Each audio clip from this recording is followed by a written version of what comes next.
Dahil nga naghahanap na naman kami ng makukutkot, ay samahan niyo ako mga Marikoy na gumawa ng meat and salsa nitong masarap na pang-snack na nachos. Abay, napakasarap nito lalo na with Coke. Bikini men.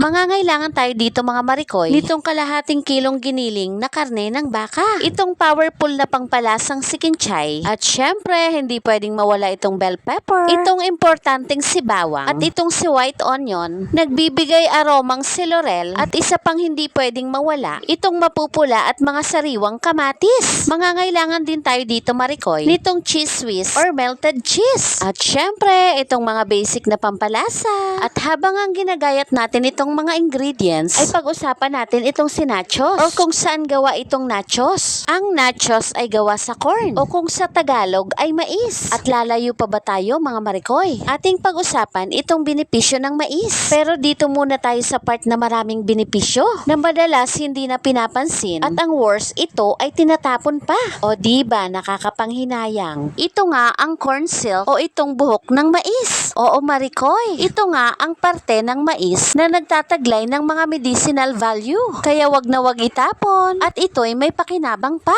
Ang pinakuloang buhok ng mais ay napakayaman sa vitamin C, antioxidant that fights free radicals. na siyang nagdudulot sa atin ng mga sakit. Mainam sa mga diabetic dahil nire-regulate nito ang level ng ating insulin. May tulong sa pagbawas ng sakit nitong mga pinapahirapan ng gout o rayuma. Alam nyo ba na ito rin ay may kakayahang paramihin ang ating urine o ihi, kaya nalalabas ng ating katawan ang mga harmful substance at mga toxins sa ating katawan sa pamamagitan nga nitong pag-ihi. Kaya may tulong sa may mga UTI dahil ito ay kidney friendly. Sana all friendly. Charis! Ayan Marikoy, unahin na natin itong meat. Sa mainit na kawali ay i-roast natin itong powerful na si laurel at maglagay ng konting mantika. Ilagay natin itong bawang at gisa-gisahin lang natin ito Marikoy na hanggang maging golden brown. Lagyan na rin natin ito ng pampalasang paminta. Halu-haluin at sangkutsahin natin itong mga pampalasa Marikoy. Kung napapansin niyo, halos walang mantika yan mga Marikoy dahil niro-roast talaga natin itong mga ingredients Marikoy. At kapag okay na, ay ilagay na natin itong karne ng baka. Make sure lang na well drained ito mga Marikoy. Halu-haluin para magsama-sama ang lasa. Ayan, nag-add lang kami ng konting mantika dyan mga Marikoy. Konting pulang panda at toyo na pampalasa at magbibigay kulay. Halu-haluin lang natin ito mga Marikoy hanggang siya ay matuyo at maluto. Ayan Marikoy, kapag ito'y natuyo at luto na, ay isalin natin ito sa isang lalagyan at isa-set aside nga natin ito mga Marikoy. At isusunod na nga natin itong salsa.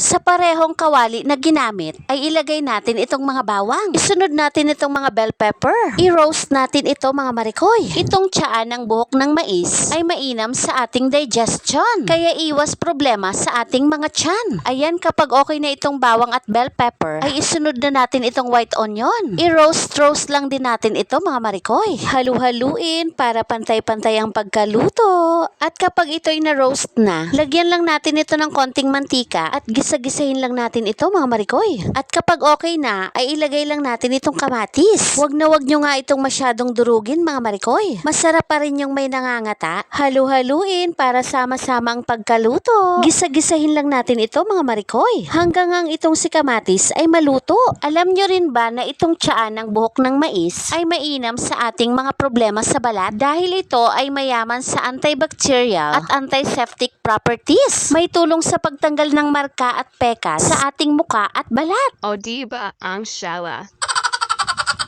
Ayan Marikoy, tinimplahan ko na rin pala itong ating salsa ng konting asin, paminta at konting pulang panda. Konting sugar to taste at pwedeng tikman para malaman ang kulang. Alam nyo rin ba na itong nilagang buhok ng mais ay may tulong sa pagpapasigla at pagpapalago ng ating buhok? Gusto ko ito mga Marikoy.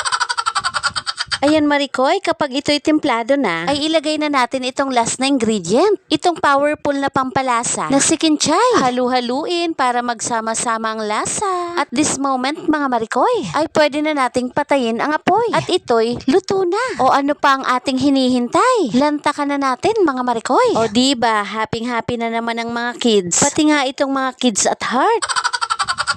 O siya, sige na at ito'y tapos na. At itong si Mama Abing ay makikimeryenda na. At laging nagpapaalala na ang mga halamang gamot ay tulong lang na maaaring effective sa iba at sa iba naman ay hindi.